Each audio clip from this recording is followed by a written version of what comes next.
फिर राजभवन के ऊपर आनंद से बैठे हुए राजकुमारों के सामने प्रसंग की रीति से पंडित जी यों बोले, काव्यशास्त्र के विनोद से बुद्धिमानों का और द्यूत आदि दुर्व्यसन, नींद अथवा कलह से मूर्खों का समय कटता है। इसलिए आपकी प्रसन्नता के लिए काग, कछुआ आदि की विचित्र कथा कहता हूं। राजपुत्र बोले, हे गुरुजी, कहिए।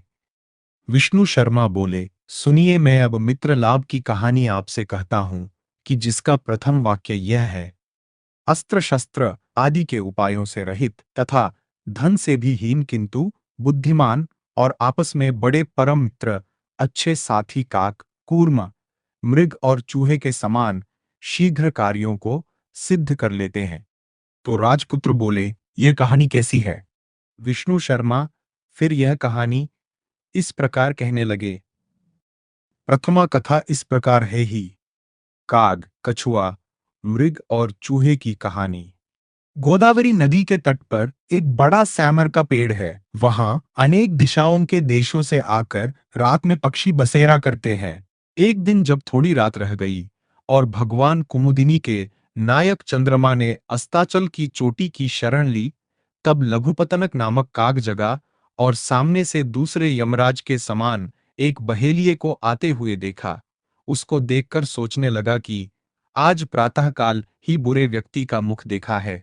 मैं नहीं जानता हूं कि यह समय क्या बुराई दिखावेगा। यह कहकर उसके पीछे पीछे घबराकर चल पड़ा। क्योंकि सहस्त्रों शोक की और सैकड़ों भय की बातें मूर्ख पुरुष को दिन पर दिन दुख देती हैं, लेकिन पंडित या विद्वान को ऐसी शोक या भय की बातें प्रभावित नहीं करती।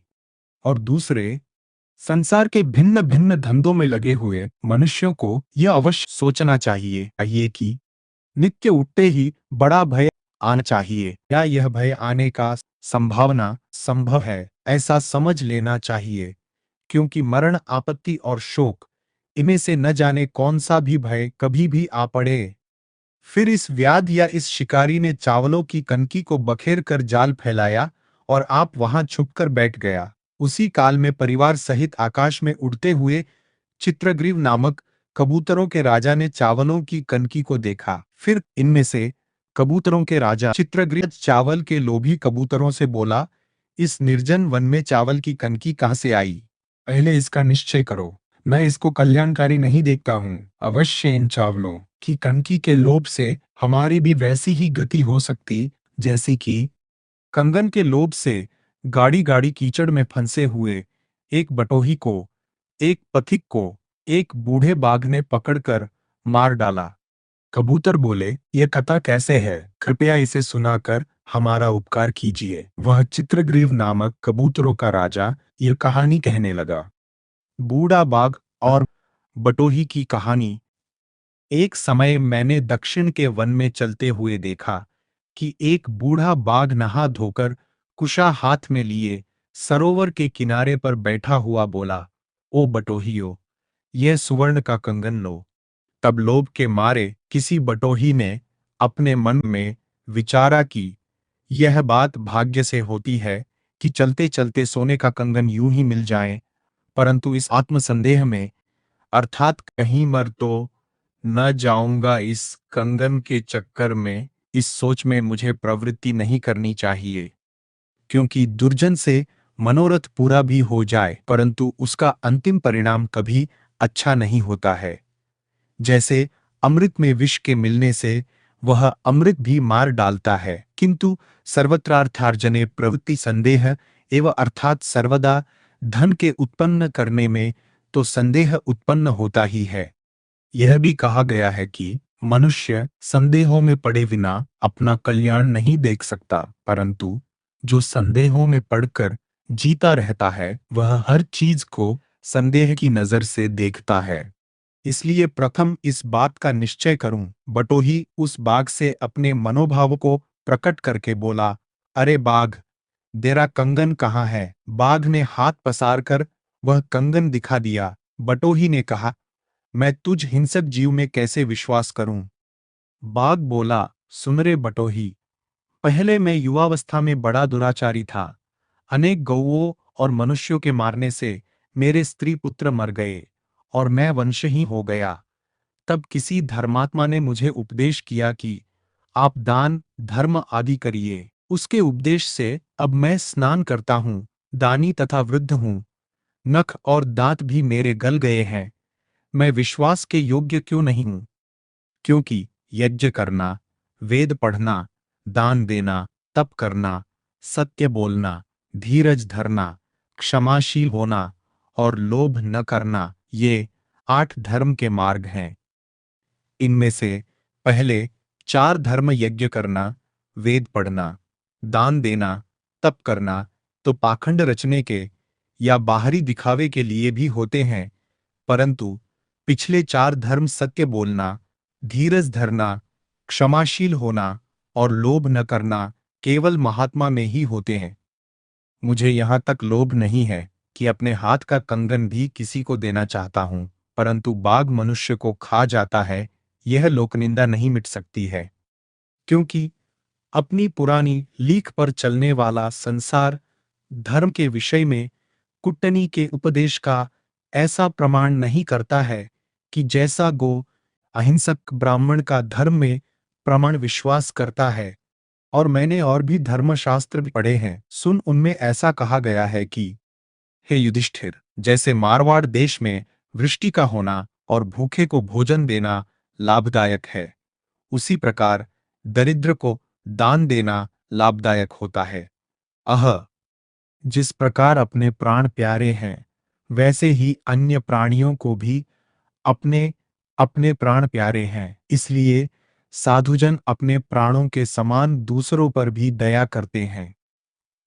और दूसरी यह बात है, प्रार्थना का स्वीकार, दान, सुख तथा दुख, शुभ और अशुभ में पुरुष अपनी आत्मा के समान प्रमाण करता है।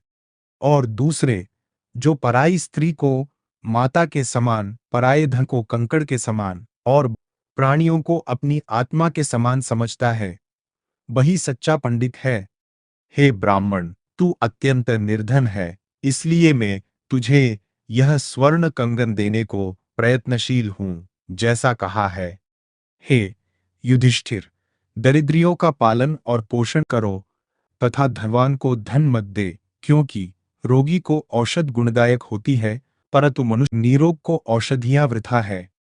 और यह सोने का कंगन दान में देना है, इस निस्पृह बुद्धि से जो दान स्वार्थहीन मनुष्य को देश काल और सुपात्र विचार कर दिया जाता है, वही दान सात्विक दान कहलाता है।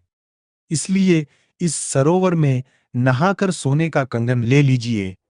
तब वह ब्राह्मण उसकी मीठी मीठी बातें सुन लोभवश होकर जैसे ही सरोवर में स्नान करने के लिए उतरा, वैसे ही घनी कीचड़ में फंस गया और भाग न सका। उसको कीचड़ में फंसा देखकर व्याघ्र ने कहा, ओहो, तू बड़ी भारी कीचड़ में फंस गया है, इसलिए मैं तुझे बाहर निकालता हूँ। यह कहकर और धीरे धीरे पास जाकर उस बाघ ने उसे पकड़ लिया। तब वह बटोही सोचने लगा, जो दुष्ट है उसे धर्मशास्त्र और वेद पढ़ने से क्या लाभ होता है, क्योंकि स्वभाव ही सबसे प्रबल होता है।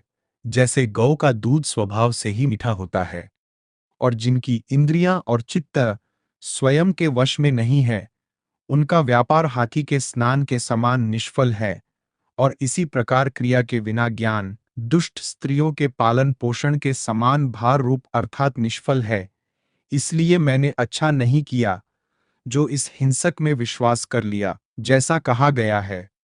नदियों का, हाथ में शस्त्र धारण करने वालों का, नख और सींग वाले प्राणियों का, स्त्रियों का तथा राजा के कुल का विश्वास कभी न करना चाहिए।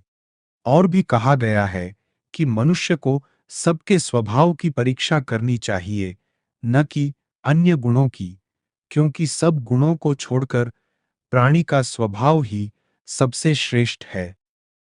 और चंद्रमा जो आकाश में विचरता है, अंधकार को दूर करता है, सहस्र किरणों को धारण करता है और नक्षत्रों के बीच में चलता है, उस चंद्रमा को भी भाग्य से राहु ग्रस लेता है। इसलिए जो कुछ भाग्य में, जो कुछ ललाट में विधाता ने लिख दिया है, भला उसे कौन मिटा सकता है।